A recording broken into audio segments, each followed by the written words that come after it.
Hey guys, welcome back to another episode of 3D Modeling Fundamentals tutorial series. Now and then I see a group of people argue whether using triangles or n-gons on your mesh is legitimate or not, as opposed to using quads only. In this video, we will explore various relationships between surface curvature and types of polygons, and hopefully try to find our holistic answer to these types of dilemmas. So grab a cup of coffee and let's talk about it.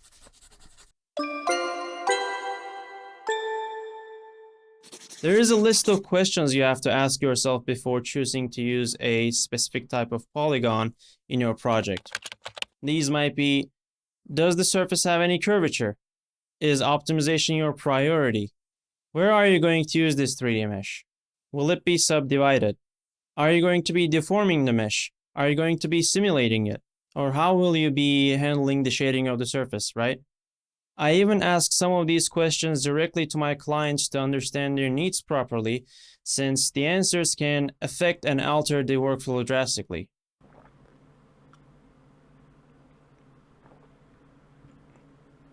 Beautiful coffee.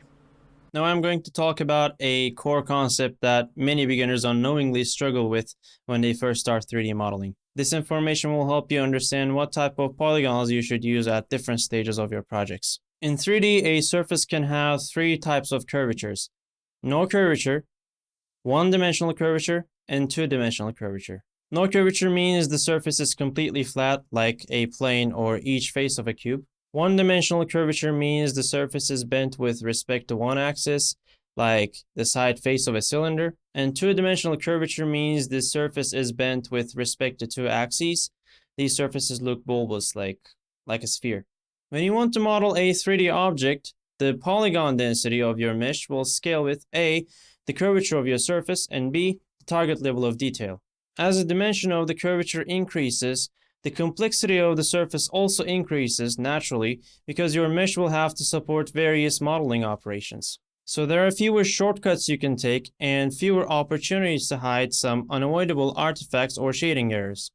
When the object you're trying to portray isn't that simple in terms of silhouette or surface curvature, you can't really optimize the geometry to make your computer process the mesh data faster. So cutting corners may not be possible. Now that you guys are aware of surface curvature, we can talk about the types of polygons. So let's start with the easier question. When should you use n-gons? N-gons are not deterministic at all. In one render engine, they might have a certain type of triangulation applied to them internally, but that triangulation may not match the one you would get in another render engine. It is completely okay to use n-gons in the concepting phase to simplify your workflow, or you can use them while fixing or repairing certain sections of a surface. But you should always convert them to quads or triangles towards the end of the production pipeline. An anecdote. A few years ago, a client asked me to remodel a ventilation cover because the artist before me delivered a model containing n-gons with holes in them. And let me tell you, it honestly looked really bad.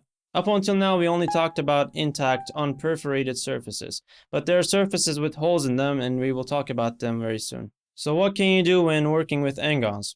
Well, you can extrude them, cut them, subdivide them, create new n-gons in them, bevel their edges, and do a bunch of other operations on them.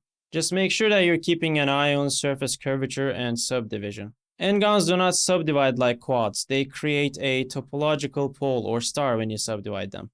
We will talk about this in the future as well. Now, where can you use quads? Basically, everywhere. That's because they are very easy to work with. A quad has four sides, and this characteristic has two main advantages. One, two opposite sides on a quad can be used to define a direction for polyloops or edge loops. And two, when you subdivide a quad, you get four quads that behave exactly the same. Quads are more popular in the film industry than in the games industry. That's because in film we don't have any hardware limitations and we don't have to worry about real-time performance. So CG artists usually try to complete their tasks as fast as possible with reasonable yet not so optimized geometry and leave the heavy lifting to render farms.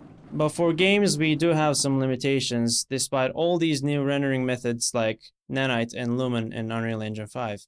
And that brings us to our final question. Where can you use triangles? If you're creating a base mesh for your model with very primitive forms, you can use triangles there. It is completely fine to use triangles for an object with a triangular form. I generally call this version of my model consisting of triangles the primary or subdivision 0 model. This is the backbone mesh that supports my core or subdivision 1 mesh, obtained via subdividing the primary or subdivision 0 model.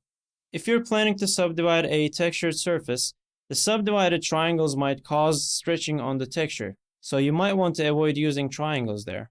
For hard surface models, you can use triangles on flat surfaces to reroute the polyflow or edge flow to save on memory and other resources. Since that section of the surface is flat, you will be able to hide artifacts for at least a few subdivision levels. When you're working on static, non-deforming models like rocks or tree stumps, you can use triangles throughout the entire mesh as long as you're not planning to subdivide the surface. But for deforming models like characters, you will have to rely on quads for most of the time and support the silhouette of the character with small triangular cuts. Apart from that, you can triangulate quads to dictate the triangulation direction for stuff like texture baking or cloth simulation, but that's a topic for another video. Well, that's it for this video. I hope you enjoyed it. I hope to see you in the next one, and stay awesome.